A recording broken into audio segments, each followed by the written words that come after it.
मैं अरुण पांडे आज के इस व्याख्यान में आप सबका हार्दिक स्वागत करता हूं। आज के इस व्याख्यान में हम केवल एक सूत्र पढ़ेंगे, छोटा सा व्याख्यान होगा। इस सूत्र में हम केवल इस व्याख्यान में अनभिहिते कारक प्रकरण का एक सूत्र पढ़ेंगे। अनभिहिते क्या है? वह भी एक अधिकार सूत्र है, कारक की तरह ही वह भी एक अधिकार सूत्र, जैसे कारके अधिकार सूत्र था वैसे अनभिहिते भी अधिकार सूत्र है। और केवल वृत्ति में इतना ही लिखा है, इत्यधिकृत्य। इसको समझें, अनभिहिते क्या होता है, क्या अधिकार होता है। आप देखेंगे तो इससे पहले के एक व्याख्यान में एक अधिकार और भी देखा था। वह अधिकार था कारके। उसका नंबर आप देखेंगे तो 1.4.23 था। आप कारक प्रकरण पढ़ते हैं, आप तो लगता है कि कारक प्रकरण पढ़ते हैं, पर कारक प्रकरण में आप दो प्रकरणों का समन्वय पढ़ते हैं, कारके का और अनभिहिते का। पहले अध्याय के चौथे पाद के 23वें से आगे के सूत्र का जिनसे कारकों की संज्ञा होती है, अपादान, संप्रदान, अधिकरण, कर्ता, कर्म इत्यादि जो कारकों की संज्ञा होती है वो आप पढ़ते हैं। अनभिहिते सूत्र के द्वारा जो अधिकार शुरू होता है उस अधिकार में आप विभक्तियों को पढ़ते हैं। अनभिहिते का तात्पर्य होता है अनुक्ते। अनभिहिते का मतलब क्या हुआ? अनुक्ते, अकथिते, यह तात्पर्य होता है। ठीक है, तो अभिधान होता है कथन। समझिएगा, अभिधान में देखिएगा, अभिहित में, अनभिहित में, पहले अनभिहित शब्द का मैं ऑपरेशन कर दूं तो अनभिहित में न है, नय तत्पुरुष का नय है, नय मतलब होता है न। फिर उसके बाद अभि उपसर्ग है, और फिर उसके बाद धा धातु है, और फिर उसके बाद कृता प्रत्यय है, तब बनता है अनभिहित। उसके बाद भी सप्तमी एक वचन का गी प्रत्यय लगेगा तो अनभिहिते बनेगा। ठीक है, धा को दधाते ही से ही हो जाएगा। तो अभि उपसर्ग से युक्त धा धातु होता है तो उसका अर्थ होता अभिधान, कथन। ठीक है, तो अभिधान कथन के अर्थ से जब त प्रत्यय लग जाएगा अभिहित बन जाएगा, यानी कथित हो जाएगा, कथित। और न कथित, अकथित, अनभिहित। अब भाई, अब जानते हैं, यदि आप आगे अभी कर्मणि द्वितीया सूत्र पढ़ेंगे अग्रिम व्याख्यान में तो आप जानेंगे कि अभिधान के बारे में वहां कर्मणि द्वितीया सूत्र में कहता है अभिधानम च प्रायण तिंकृत तद्धित समासै ही, ये त्रिंकृत तद्धित समास इत्यादियों के द्वारा अभिधान होता है। तो जब अभिधान होता है वह अभिहित होता है, जो अभिधान जिसका नहीं होता है वह अनभिहित होता है। इसको मैं थोड़ा और अच्छे एग्जाम्पल से बता दूं यदि, तो जैसे मान लीजिए मैंने एक प्रयोग किया, एक प्रयोग किया शब्द का, किसका? मैंने प्रयोग किया पुस्तक, मैंने प्रयोग किया लेखनी, मैंने बोला लेखनी, या फिर मैंने प्रयोग किया क्या, एक और प्रयोग किया दर्पण। यहां पर हमें दर्पण भी दिखाई पड़ रहा है इसलिए दर्पण प्रयोग कर दिया। ठीक है, दर्पण नहीं प्रयोग करते हैं, घट प्रयोग करते हैं। ठीक है, घट न्याय शास्त्र वाले हैं, घट लेके चलते रहे, कहीं भी पटक के फोड़ देते हैं, घटस्फोट करते रहते हैं। ठीक है, तो देखिएगा पुस्तक, पुस्तक शब्द का हमने प्रयोग किया, समझिएगा, पुस्तक शब्द का हमने प्रयोग किया तो आपकी बुद्धि में कुछ इस प्रकार की आकृति छपके आई है ना, कुछ इस प्रकार की आकृति छपके आई। मान लीजिए ऐसे कुछ लिखा होगा। ठीक है, ये पुस्तक हो। लेखनी शब्द का प्रयोग किया हमने तो आपकी बुद्धि में कुछ इस तरह की आकृति छपके आई, हल्का सा, है ना, लिखने वाली। हमने घट शब्द का प्रयोग किया तो आपकी बुद्धि में कुछ इस तरह की आकृति उभर कर आई, है ना। क्यों? पुस्तक शब्द का प्रयोग करने के बाद क्या किसका अभिधान होता है? इस प्रकार के अर्थ का अभिधान होता है ना। लेखनी शब्द का प्रयोग करने के बाद इस प्रकार के अर्थ का अभिधान होता है। घट शब्द का प्रयोग करने के बाद इस प्रकार के अर्थ का अभिधान होता है ना। ये बात समझ रहे हैं? तो अब पुस्तक शब्द के द्वारा अभिहित क्या है? पुस्तक।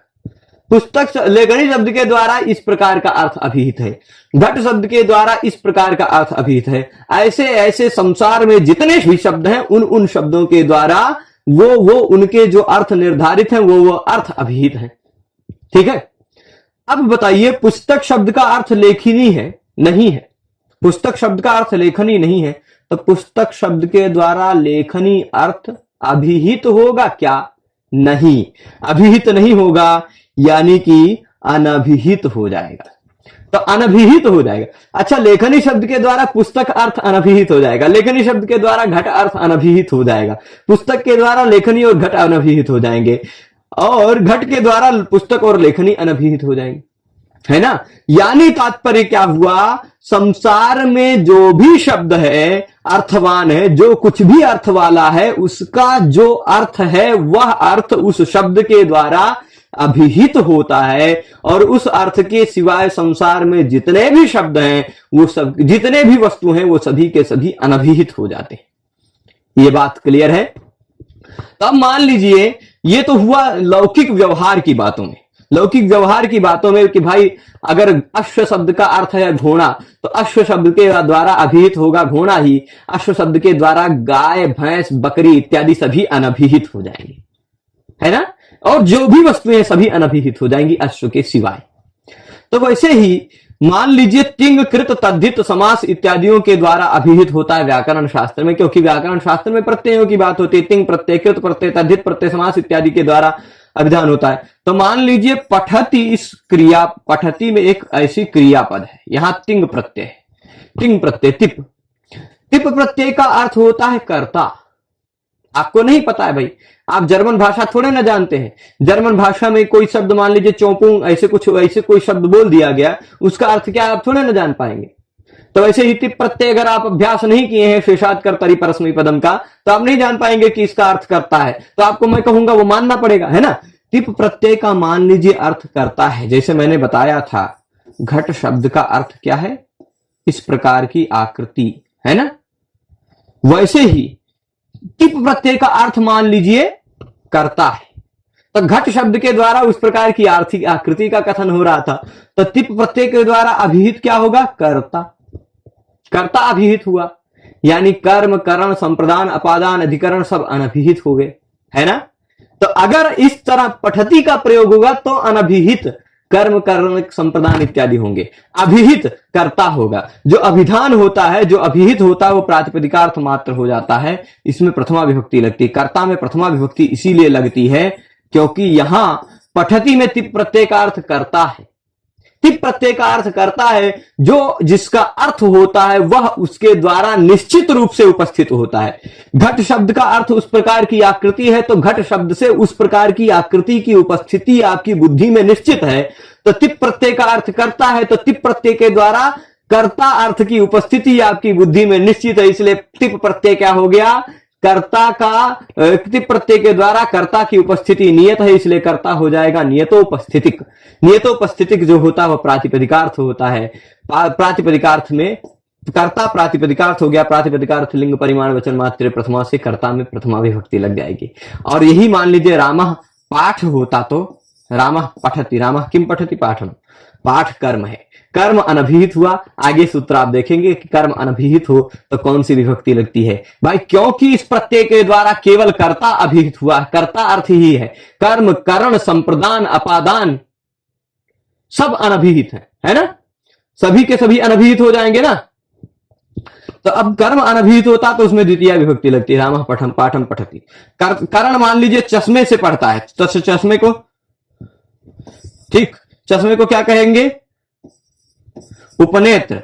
तो चश्मा उसके पढ़ने का साधन है, साधन भी, करण भी अनभिहित है, क्योंकि कर्ता ही केवल अभिहित होगा।